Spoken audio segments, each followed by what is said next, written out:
Ako si Popo, mabigat, pero gusto rin umangat. Kaya tara, samahan niyo ako. So yan, bumagsak na naman yung snow kagabi. Kaya inaagad na namin ni Bunso yung pagboblower sa sasakyan. So siya muna yung nagblower sa kotse niya. Dahil yan nga yung ginagamit namin paghatid kay Jayden. Kaya pagtapos niya, ako naman. So inaagad nga namin yan para hindi mahirapang magbukas ng pintuan. Kasi pag nagyelo na talaga yan, mahirapan ka na magbukas. Yung ibang kapitbahay nila dito, gamit tayo walis ang pangtanggal ng snow. Kaya napakalaking tulong ng blower. At yan, nililinisan ni Bunso yung daanan sa harap namin. Dahil nga kapag may nadulas dyan at nasa tapat ka ng bahay, responsibilidad mo yan.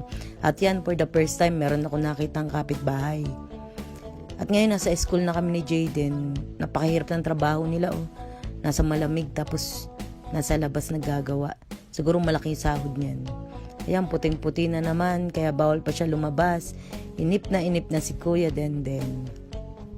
At dumating na nga yung best friend niyan, si Thomas.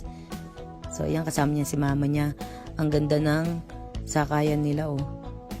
At yan, dito nga pala sa Canada, kapag may tumatawid, kahit malapit ka, tatawid sila, hayaan mo na lang.